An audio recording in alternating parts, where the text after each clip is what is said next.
வாய் எந்துக்கு எதுக்கு எந்திரு AK Q.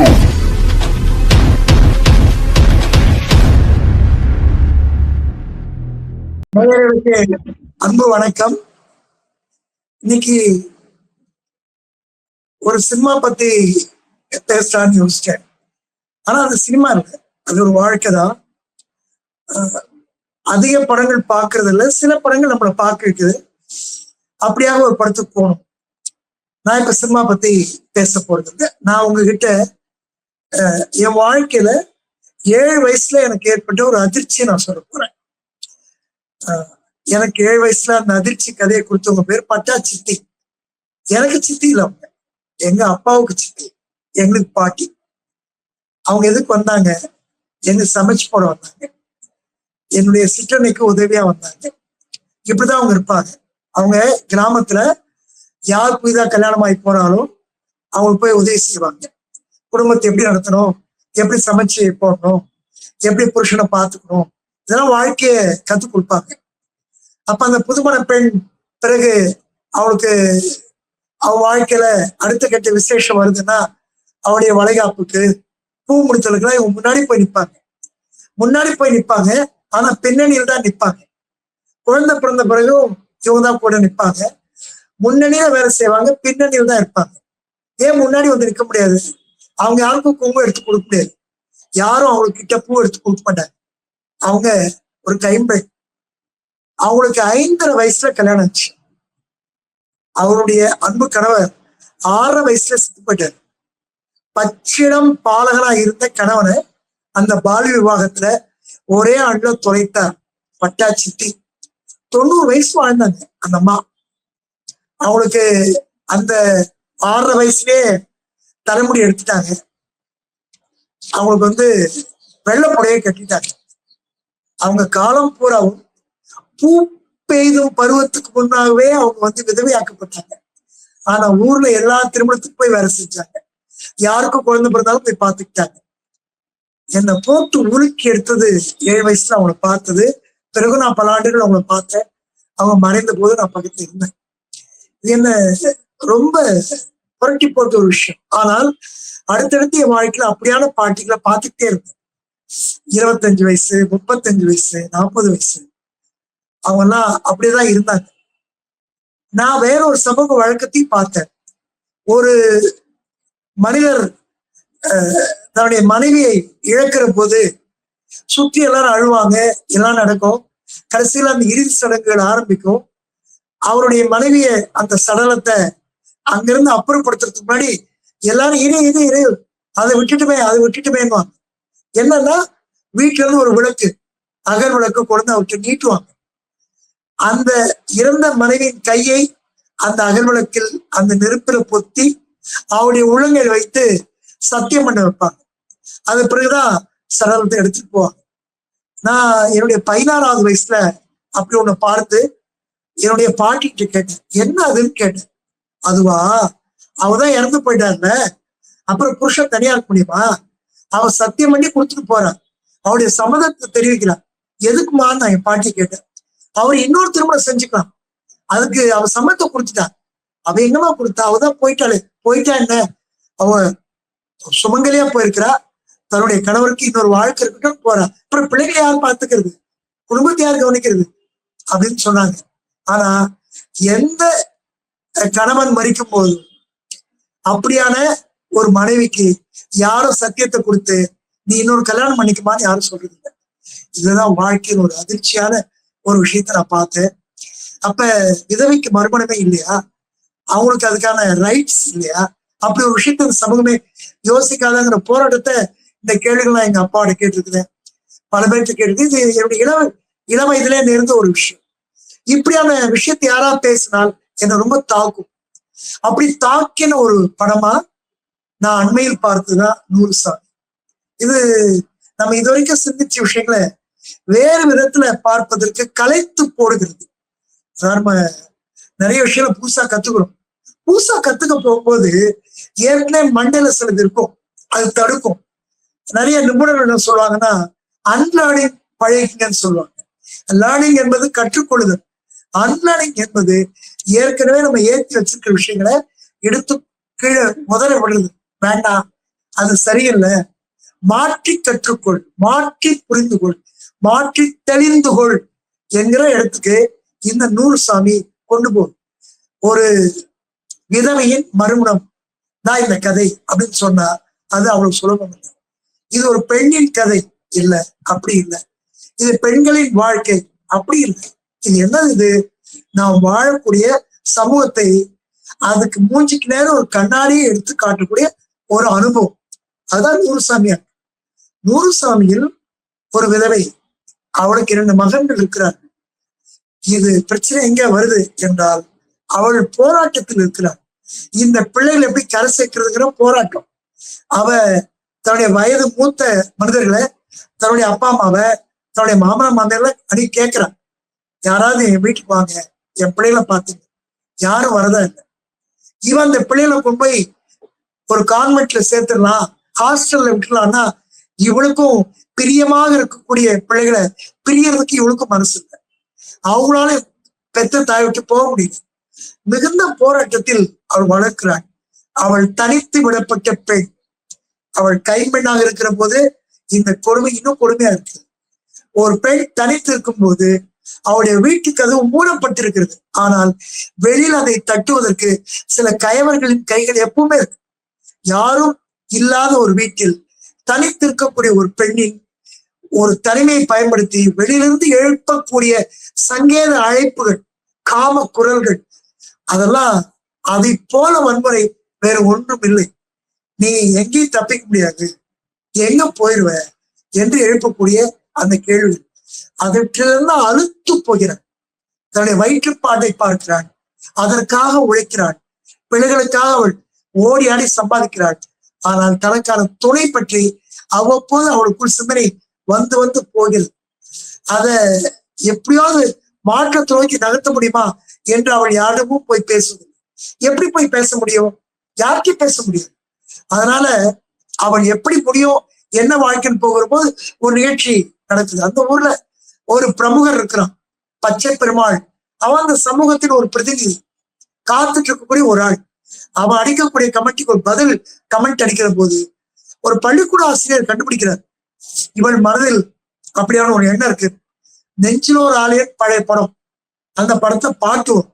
அந்த பாட்டு எந்த சூழலில் என்றால், சாக இருக்கக்கூடிய நிலையில் இருக்கக்கூடிய ஒரு கணவன், தனக்கு அறுவை சிகிச்சை நடந்தால் தான் பிழைக்க மாட்டோம், தான் செத்து போவோம் என்று நினைக்கக்கூடிய கணவன் தன் மனைவி அந்த மருத்துவரையே திருமணம் செய்து கொள்ளக் கூடாதா என்று ஒரு முன்மொழியை தன் மனைவிடம் செய்கிறான். அந்த காலத்தில் எடுக்கப்பட்ட படத்துல.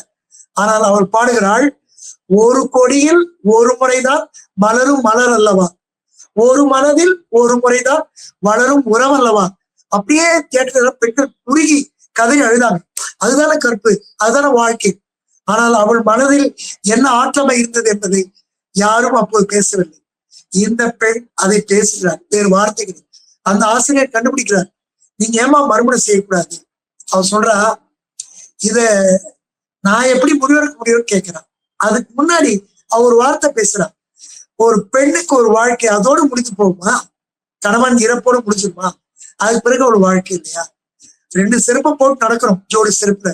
ஒரு செருப்பு இருந்தா இன்னொரு செருப்பை தூக்கி வீசித்தான் நடக்கிறோம். அந்த நல்லா இருக்கிற செருப்பு அது என்ன பாவம் பண்ணிச்சுன்னு கேட்கிறேன். இதுதான் மிக முக்கியமான ஒரு கருத்தா வருது அந்த அந்த ஒரு வெடிப்புல. அப்ப அந்த ஆசிரியத்துடைய அவளுடைய மூத்த மகன்கிட்ட போய் பேசுற, அவனால அதை தாங்க முடியல, விழிச்சு சீறி அப்படியே பதறான். அதே நேரத்துல அவ என்ன பண்றான், தன்னுடைய மகன் அதை எதிர்க்கிறான் உடனே தனக்குள்ள அந்த மூண்ட தீய கை சூடு படப்பட அதை அணைச்சிடுறான். வேணாம், தனக்கு இன்னொரு வாழ்க்கை தேவையில்லை, அப்படி விட்டுறான்.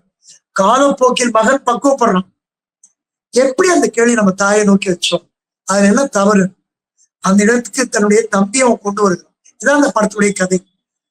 இப்ப சில ஆண்டுகள் பொறுத்து அவன் தன் அம்மாட்ட முன்மொழிகிறான், நீ மறுமணம் செஞ்சுக்க போடான்னு சொல்றான். அவன் அதுல வெறுத்து உதறின ஒரு நிலைய திரும்பவும் போய் அவன் எட்டுவதற்கு அவன் தயாரா. அந்த உள்மன போராட்டத்தில் அவர் முடிவுக்கு வந்துட்டான்னு அர்த்தம் இல்லை. இந்த இடத்த திரும்ப கடக்க வேண்டாம், பட்டது போதும்னு நினைக்கிறார். தன்னுடைய மகனே எப்படி பேசும்போது ஊர் எப்படி பேசும், சமூகம் எப்படி பேசும் என்று யோசிக்கிறார். வேண்டாம் கழுத அப்படின்னு நிலைமைக்கு வரா. ஆனால் அந்த மகன்கள் விடுவதில்லை. தாய் அதற்கு தயாராகுவதை ஊர் விடுவதில்லை. இதுதான் இதனுடைய சிக்கல். இதை எப்படி ஒரு பார்வையாளருக்கு வழங்குகிறார் நூறுசாமி இயக்குனர் சசி என்றால், பார்க்கிற பார்வையாளர் ஆணோ பெண்ணோ, வயது ஆனவரோ வயது குறைந்தவரோ, அவர் இப்படியான ஒரு வாழ்க்கையை இவைக்கிறமே கடந்து வந்தவரோ இல்லையோ, ஐயோ அந்த கைம்பெண் அவளுக்கு இன்னொரு வாழ்க்கை அமைஞ்சிராதா, எப்படியாவது மறுமணம் நடந்துராதா என்று சிந்திக்கத்தக்க கண்ணோட்டத்தில் அந்த கதை போக்கிலே அவர் நகர்த்துகிறார். இது ரொம்ப மிக முக்கியமான ஒரு விஷயம். எதிர்மறை சம்பவங்கள் ஊரில் நடக்கிறது, ஆனால் பார்க்கிறவர்கள் இதை நேர்மறையாகவே அணுக தக்க விதத்தில் அந்த வசனங்களும் காட்சி அமைப்பும் அந்த சூழலும் உருவாக்கப்பட்டிருப்பது இந்த நூறுசாமி மிக முக்கியமான வெற்றி நான் கருதுறேன். வீட்டு வாசலை எழுதி வச்சுட்டு போறான் கடன் கொடுத்தவன், இந்த வீடு கடலில் இருக்கிறது. அம்பானி வீட்லயோ அதானி வீட்லயோ எந்த பேங்க்கும் போய் எழுத முடியாது. அவன் 28வது மாடியில குடியிருப்பான், 40வது மாடியில ஹெலிகாப்டர்ல ஏறி அவன் வெளிநாட்டு கூட போலாம். விஜய் மல்லையா வீட்டு வாசல்ல எந்த பேங்க்கும் எழுதி வைக்கல, உன் வீடு கடல்ல இருக்கு. ஆனால் செல்வி அந்த கைம்பெண்ணின் வீட்டு வாசலில் கடன் கொடுத்த மாபாவி இந்த வீடு கடலில் இருக்கிறதுக்கு எழுதணும். இதுதான் மிக முக்கியமான ஒரு விஷயம். எந்த அளவுக்கு அவமதிப்புக்கு ஒரு தனித்து விடப்பட்ட பெண் கைம்பெண் உள்ளாகிறாள். ஆனால் அது மிகுந்த மன திடத்தோடு வலுவோடு அவள் கடக்கிறாள், அதை எதிர்த்து நிற்கிறாள். இந்த பையங்களும் அவன் முயற்சி பண்றான். ஆனால் எப்பேர் கொத்த ஒருத்தரோடு அவளுக்கு வாழ்க்கை அமையும். இது மிக முக்கியமானது. இதுதான் இந்த படத்தின் மிக அற்புதமான ஒரு கட்டம். அவள் தானே துணிந்து ஒருவரை தேர்வு செய்தாலும் அந்த வாழ்வு எப்படி இருக்கும், அது நிலைக்குமா, அது அமையுமா என்பது போலதான் ரொம்ப மிக முக்கியமானது. சிறுநீரகம் 2 பழுதானால் மாற்று சிறுநீரகத்தை பொருத்தி கொள்ளலாம். அதற்கு பெரும் பணச்செலவாகும், அதற்கு கடும் சுமை வரும். ஆனாலும் அந்த மாற்று சிறுநீரகம் உடலோடு பொருந்துமா, அதற்கு பிறகாவது வாழ்க்கை திருந்துமா என்று அந்த நோயாளி திக்கி தடவை போவான். அதை போல் பல மடங்கு ஏற்கனவே தன் வாழ்வை பறிகொடுத்த ஒரு பெண் கைம்பெண் இன்னொரு வாழ்க்கையை தேர்வு செய்யும் போது எவ்வளவு போராட்டங்கள் அத்தனையும் இந்த படம் பேசுது. சிலவற்றை வசனங்களில், பலவற்றை காட்சிகளில், மிக குறிப்பாக அந்த நாயகியாக நடித்த அந்த சுவாசிகா, செல்வியாக நடித்த அந்த கதாபாத்திரத்தை உருக்கொண்டவர் அவ்வளவு ஒரு வியக்கத்தக்க உடல் மொழியில் கண் அசைவில் அதை கடத்துகிறார். அதற்கேற்ற ஒருவரை அவள் கண்டடைகிறார். அது ஒரு உருவகமாக காட்டக்கூடிய ஒரு பகீர் காட்சி படத்தின் துவக்கத்திலே இருக்கிறது. ஊரை விட்டு வெளியேற துடிக்கிறாள். ஒரு பன்றி துரத்தில் ஒரு பாதாள கிணற்றில் போய் விழுகிறாள். இது பச்சை பெருமாளால் துரத்தப்பட்டதாக இருக்கலாம், சமூகத்தால் துரத்தப்பட்டதாக இருக்கலாம், தனது சொந்தக்காரர்களே இதை விரும்ப மாட்டார்கள் என்கிற துரத்தலை காட்டுவதாக இருக்கலாம். அதில் இவளை இன்னொரு பெண் காது கொடுத்து கேட்டு கிணற்றில் பாய்ந்து அவளை மீட்டெடுக்கிறாள். கூடவே இவள் வாழ்க்கையும் அவள் மீட்டெடுத்து கொடுத்துள்ளார். அவளது சகோதரனை இவள் பார்க்கிறாள். இந்த சுவாசிகா செல்வி, அவர் ஏழ்மன், அவரை போய் பார்க்கிறாள். பார்க்கிற போதே அவர் பெண்களை மதிக்கிற, சமதையாக பார்க்கிற, வாழ்க்கையில் மனைவி துணைவி என்றில்லாமல் இணையர் என்று பார்க்கிற கட்டத்தில் இருப்பவராக அவரை அவள் புரிந்து கொள்கிறார். அந்த நடுத்தர வயதில் கூட ஒரு காதலை கடத்திட முடியும் என்பதை அவள் இருவரும் பேச்சு மொழியில், உடல் மொழியில் சசி விளக்குகிறார். இந்த படத்தை ஒரு காட்சி ரொம்ப அருமையா வருது. பேசிக்கிட்டே போவாங்க. இவள் கணவனாக வரிக்கிற அந்த ஏழுமலையும் இந்த செல்வியும் பேசிக்கொண்டு வருகிற போது வண்டியில கொண்டு போய் பேருந்து ஏற்றி விடணும். ஆனா வண்டி நடத்திட்டான் போகுது, அவள் ஏற்றிட்டு போல. ஏனென்றால் அந்த நேரத்தை கூட உரையாடலுக்காக அவர் ஏற்றிருக்கிறார் என்று இவள் புரிந்து கொள்கிறார். அவ்வளவு அழகாக அது பாந்தமாக அது அமைகிறது. இடையே இந்த 2 மகன்களுக்கும் அவர்களுக்கு காதல் இருக்கிறது, அவர்களுக்கு ஒரு காதல் வாழ்க்கை இருக்கிறது.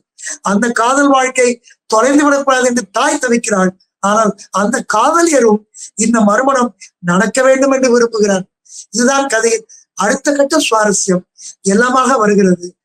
அந்த குடும்பத்தை சேர்ந்தவர்களே செல்வியின் சகோதரனும் செல்வியின் தாயும் செல்வியின் அண்ணி உட்பட எல்லோரும் அதற்கு எதிராக புறப்படுகிற போது, செல்வியின் குரல் வலையே நெருக்கிற கட்டத்தில் கூட உதறி தள்ளி அந்த திருமணம், அந்த மறுமணம் என்பது எப்படி நிறைவேறுகிறது என்பதால் கிளைமேக்ஸ் காட்சியினுடைய அற்புதமான ஒரு கட்டம்.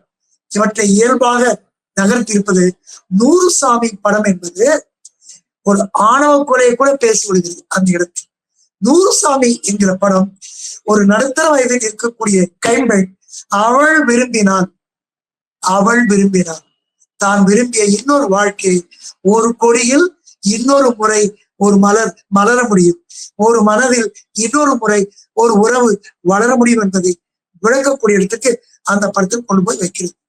அதில் வரக்கூடிய பாடல்களும் அதில் வரக்கூடிய வசனங்களும் நூறுசாமி எல்லா விதத்திலும் பார்வையாளரை நோக்கி ஈர்க்க வைக்கிறது. படம் முடிகிற போது எல்லோரும் எழுந்து நின்று கரவொலி எழுப்பி இயக்குனரை, படக்குழுவை, கதாபாத்திரமாக நடித்தவர்களை கொண்டாட வைக்கிறது. நூறுசாமி ஒரு உண்மை கதை என்பது படத்தில் மிக மிக நுட்பமான ஒரு சுவாரஸ்யம். அது கடைசியில் சொல்லப்படுகிறது. அது என்ன என்றால், உண்மையிலேயே வளர்ந்த வயதில் தாங்கள் திருமணத்தை நோக்கி வயதில் இருக்கக்கூடிய 2 பையன்கள் தங்கள் தாய்க்கு அந்த மனத்தை முடித்து வைத்தார்கள். அண்மையிலே ஒரு நிகழ்ச்சியில் நேற்று அந்த படத்துக்கான பாராட்டு விழா நடந்த போது அந்த நிஜ கதையின் அந்த செல்வியின் மகன் பாஸ்கர் வந்திருந்தார். அவர் தன் தாயினுடைய பழைய இளமை கால கதையை தான் பதிவு செய்த போது அவர் இளவயதிலேயே ஒரு புரட்சிக்காரியாக இருந்திருக்கிறார். அவர்தான் தன்னுடைய வளர்ப்பில் மாயாஜாலம் செய்திருக்கிறார். இது சாத்தியம், மறுமணம் சரிதான் என்கிற உணர்வை இளவயதில் அவர் பட்ட அனுபவத்திலிருந்து அவருக்குள்ளெழுந்த புரட்சிகர எண்ணங்கள் இருந்துதான் எங்களை வார்த்தெடுத்தார் என்று பாஸ்கர் சொல்கிறார். இது சமூகத்துக்கு மற்றும் ஒரு திறப்பு, மிக முக்கியமான ஒரு விஷயமா இருக்கிறது. ஒரு கலக குரல், அது ஒரு கிளர்ச்சிகர குரல். அது சமூகம் இப்படியேதான் இருக்கும் என்பதற்கு மாறாக இப்படியும் புரட்டி போட முடியும், முன்னேற்றத்தை நோக்கி நகர்த்த முடியும் என்பதை அந்த இடத்தில் கதை சொல்கிறது. எனக்கு மட்டும் டைம் மிஷின் என்று ஒன்று கிடைத்தால் நான் காலை எந்திரத்தில் ஏறி போய் அந்த பட்டமா சித்திக்கு ஒரு திருமணத்தை செய்து வைத்திருக்க முடியாதா என்று என்னை ஏங்க வைத்தது நூறுசாமி. அந்த பட்டமாள் சித்தி என்னிடம் சொல்வாள், நான் வாழ்க்கப்பட்ட ஒரு சுமங்கலி, ஆனா நான் வாழ்க்கை பூரா அமங்கலி என்று சொல்வார். எப்பேற்பட்ட ஒரு மோசமான கோரமான ஒரு விஷயம். ஆனால் செல்வி அப்படி நிமிர்ந்து நிற்கிறார். செல்விக்கு வாழ்க்கை கொடுத்த ஏழ்மலை நிமிர்ந்து நிற்கிறார். அவளை கைகோக்க வைத்த அந்த பிள்ளைகள் நிமிர்ந்து நிற்கிறார்கள். நூறுசாமி படம் என்பது இதற்கு முன் திரையில் சில படங்களில் மறுமணம் பேசப்பட்டிருக்கிறது, மறுமணம் நிகழ்த்தப்பட்டிருக்கிறது. ஆனால் இந்த படம் சமூகம் இன்னமும் மாறவில்லை, இன்னமும் பேசிக் கொண்டிருக்கிறது, இன்னும் செயல்பாட்டுக்கு போகவில்லை என்று காட்டுகிறது. மகாகவி பாரதி விதவா மறுவிவாகம் பற்றி ஒரு கட்டுரையில் எழுதியது. என்னுடைய கல்லூரி காலத்தில் எங்கள் ஆசிரியர் வேணுகோபாலன் அவர்கள் ஜெயின் கல்லூரியிலே அவர் அந்த வரிகளே எனக்கு படித்து காட்டினார் எங்கள் வகுப்பில். அதில் சொல்கிறார், வைதவியர்கள் என்கிற வார்த்தை சமூகத்தில் புழக்கத்தில் இல்லை. அதாவது மனைவி இழந்தவர்கள். ஏனென்றால் பெண்டாட்டி செத்தால் அவர்கள் புதுமா பிள்ளை, ஆனால் பெண் என்பவள் விதவைதான், அவளுக்கு மறுவாகம் இல்லை. ஏன் இருக்கக்கூடாது? ஆனால் என்ன சொல்கிறார் காந்தி? விதவைகளுக்கு மறுவிவாகம் அவசியம் இல்லை, ஆனால் ஒருவேளை விரும்பினால் வைதவியர்கள் வேண்டுமானால் அந்த விதவைகளுக்கு மறுவாழ்வு கொடுக்கலாம். என்ன பசப்புகிறார் காந்தியார் என்று மகாகவி பாரதி கோபப்பட்டார் என்று எங்களுக்கு வாசித்து காட்டினார் வேணுகோபாலன். இல்லை, மறுமணம் என்பது பாரதிதாசன் ஆசைப்பட்டதை போல வேரில் அவர் சொல்கிறார். என்ன சொல்றார் என்றால், கோரிக்கை அற்று கிடக்கு தண்ணே இங்கு வேரில் பழுத்த பலா என்று பேசுகிறார். ஏன் விதவைக்கு மறுமணம் கூடாது? காதல் சுரக்கின்ற அந்த நெஞ்சத்தை கைமையில் கொண்டு தூர்க்காதீர் என்று அவர் சொல்கிறார். என்ன பண்ணணும் என்றால், கட்டழகன் திரு தோழினை சேர்ந்திட சாத்திரம் பார்க்காது என்றார் பாரதிதாசன். சாத்திரங்கள் தேவையில்லை. மறுமணத்தை, பெண்மையுடைய முன்னேற்றத்தை, ஆணும் பெண்ணும் சமம் என்கிற முற்போக்கு சிந்தனையை நாம முன்னெடுப்போம் என்று நான் கேட்டுக்கொள்கிறேன். உங்களுக்கு கூடுதலாக ஒரு தகவல், வருகிற ஜூலை 4 சனிக்கிழமை மத்திய சென்னையில் இரவு 10 மணிக்கு பெரியார் சிலையிலிருந்து பாலின சமத்துவ நடை என்ற ஒரு நிகழ்ச்சி மத்திய சென்னை மார்க்சிஸ்ட் கட்சி முன்னெடுக்க இருக்கிறது. அதனுடைய நோக்கமே ஆணும் பெண்ணும் சமம் என கொள்வதால் அறிவில் ஓங்கி இவ்வையம் தயக்குமாம் என்பதுதான். ஆகவே பாலின சமத்துவத்தை முன்னெடுப்போம், முற்போக்கான சிந்தனைகளை வளர்க்க இந்த 100 சாமியை கொண்டாடுவோம் என்று கேட்டுக்கொள்கிறேன். இந்த அரிய வாய்ப்புக்கு நன்றி நேயர்களே.